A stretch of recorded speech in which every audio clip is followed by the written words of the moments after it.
Welcome to our Cooking Basics series. Today, we'll cover the 10 essential cooking skills every home chef should master.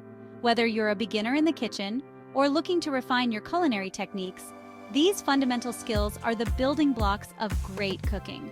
By mastering these, you'll be able to tackle any recipe with confidence and flair. In this video, we'll break down each skill into simple, easy-to-follow steps. From proper knife grip to the art of seasoning, you'll learn the techniques that professional chefs use every day. These skills are not only essential for creating delicious meals, but also for ensuring safety and efficiency in the kitchen. So grab your apron, sharpen your knives, and let's get started on this culinary journey. By the end of this video, you'll have the knowledge and confidence to elevate your home cooking game. Let's dive right in. The first skill we're going to tackle is the proper knife grip. This might seem basic, but it's absolutely crucial for both safety and precision. Hold the handle firmly, but not too tight.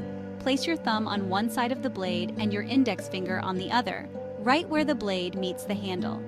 This grip gives you better control over the knife, making your cuts more accurate and reducing the risk of slipping.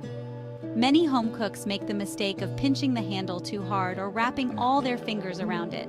This can lead to less control and, more importantly, less safety. Practice this grip with a few simple slicing motions to get comfortable.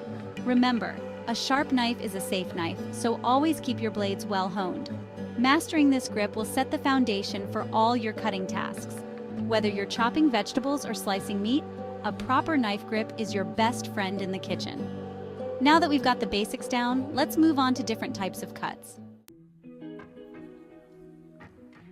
Next, we have the basic cuts: chopping, dicing, and mincing. Each cut serves a different purpose and is used in various recipes. Let's start with chopping. Chopping is a rough cut, used when precision isn't crucial. It's perfect for ingredients like onions and carrots that will be cooked down. Dicing requires more precision. It involves cutting the ingredient into uniform pieces, usually about ½ an inch on each side. Dicing is perfect for salads and dishes where presentation matters. Finally, mincing is the finest cut. It involves chopping the ingredient into very small pieces, often used for garlic and herbs. To practice, take an onion, cut it in half, peel it, and then practice chopping, dicing, and mincing. Notice how the techniques differ and how each cut has its own unique texture and appearance. These basic cuts are the building blocks for more advanced knife skills. Moving on, let's delve into the world of julienne and bâtonnet cuts. These are more advanced cuts that are great for specific dishes like stir-fries and garnishes. The julienne cut involves slicing the ingredient into long, thin strips, about 1/8 inch wide and 2 inches long. It's often used for vegetables like carrots and bell peppers. The bâtonnet cut is similar but thicker, about 1/4 inch wide and 2 inches long. This cut is perfect for French fries or any dish where you want a more substantial piece. To practice, start with a carrot, peel it, cut it into manageable sections, and then practice slicing it into julienne and bâtonnet cuts. These cuts not only look professional but also ensure even cooking. Mastering them will elevate the presentation and texture of your dishes. Take your time and practice until you feel confident with each cut. Chapter 4: Sautéing. Now let's talk about sautéing. This is a quick cooking method that uses high heat and a small amount of oil to cook food rapidly. It's perfect for vegetables, small cuts of meat, and seafood. To start, heat your pan over medium-high heat and add a small amount of oil. You want the oil to be hot but not smoking. Once the oil is hot, add your ingredients. Keep them moving by tossing or stirring frequently. This ensures even cooking and prevents burning. Sautéing should be done quickly, so make sure all your ingredients are prepped and ready to go before you start. The key to successful sautéing is maintaining the right temperature. Too hot, and your food will burn. Too cool, and it will become soggy. Practice with simple ingredients like onions and bell peppers to get the hang of it. Mastering sautéing will open up a world of quick and delicious meals. Chapter 5: Boiling and Simmering. Boiling and simmering are essential techniques for cooking a wide range of dishes. Boiling involves cooking food in water at a high temperature, usually around 212 degrees Fahrenheit or 100 degrees Celsius. It's perfect for pasta, potatoes, and blanching vegetables. To boil, fill a large pot with water, add a pinch of salt, and bring it to a rolling boil before adding your ingredients. Simmering, on the other hand, is a gentler cooking method. The water should be just below boiling point, around 185 to 200 degrees Fahrenheit or 85 to 93 degrees Celsius. Simmering is ideal for soups, stews, and braises. It allows flavors to meld together without the harshness of a rolling boil. To simmer, bring your liquid to a boil, then reduce the heat until small bubbles form and break gently on the surface. Understanding the difference between these two methods will help you choose the right technique for your dish.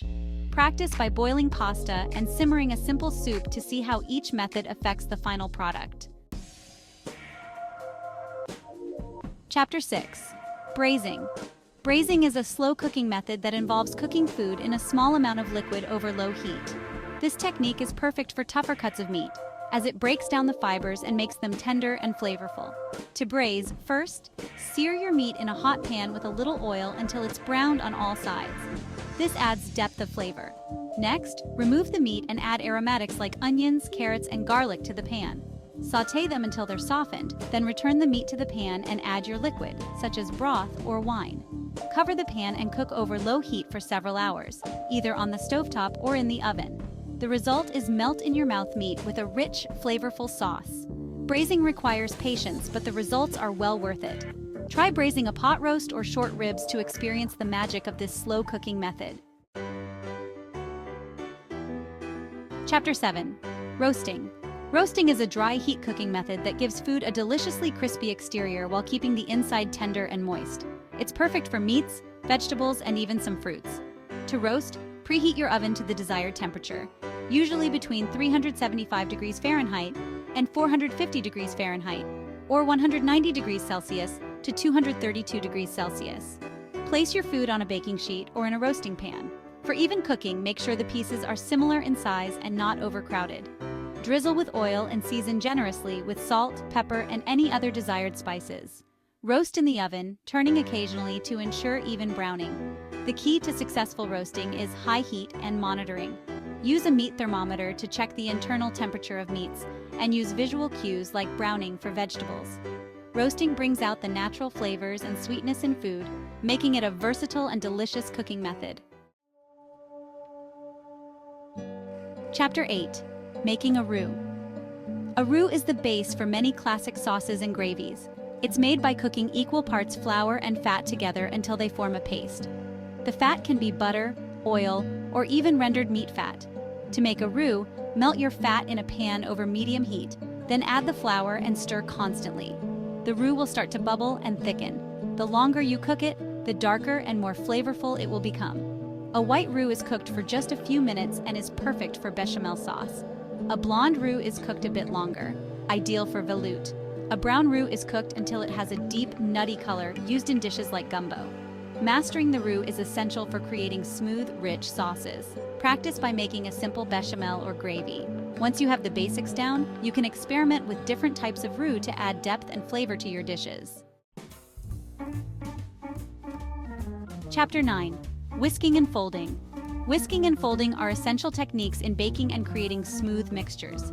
Whisking involves beating ingredients together to incorporate air and create a light, fluffy texture. It's often used for whipping cream, beating eggs, and making batters. To whisk, use a balloon whisk and move it in a rapid, circular motion. Folding, on the other hand, is a gentle technique used to combine ingredients without deflating them. It's commonly used in baking when adding whipped egg whites or whipped cream to a batter. To fold, use a spatula to cut through the mixture and gently turn it over until combined. These techniques might seem simple, but they require practice to perfect. Whisking too vigorously can cause mixtures to become over-aerated, while improper folding can result in a dense final product. Practice whisking cream and folding it into a batter to get a feel for these essential techniques. Chapter 10. Seasoning. Proper seasoning can make or break a dish. Learning to balance salt, pepper, and other spices is key to creating flavorful meals. Start with salt. It's the most important seasoning and should be added at various stages of cooking to enhance the natural flavors of your ingredients. Pepper adds a bit of heat and complexity. Freshly ground black pepper is always best. Beyond salt and pepper, experiment with herbs and spices. Each spice brings its own unique flavor profile to the table. Don't be afraid to taste as you go and adjust seasoning accordingly. Remember, seasoning isn't just about adding flavor, it's about balance. Too much salt can ruin a dish, while too little can leave it bland. Practice by seasoning simple dishes like roasted vegetables or grilled chicken. Taste frequently and adjust until you achieve the perfect balance of flavors. With these 10 basic cooking skills, you're well on your way to becoming a confident home chef. Mastering these techniques will not only make you more efficient in the kitchen, but also elevate the quality of your meals. Remember, cooking is an art, and like any art form, it requires practice and patience. Don't be discouraged if you don't get it right the first time. Keep practicing, experimenting, and most importantly, enjoying the process. Each time you cook, you'll learn something new and improve your skills. The kitchen is a place for creativity and exploration, so have fun with it. Thank you for joining me on this culinary journey. I hope these skills inspire you to try new recipes and create delicious meals for yourself and your loved ones. Happy cooking!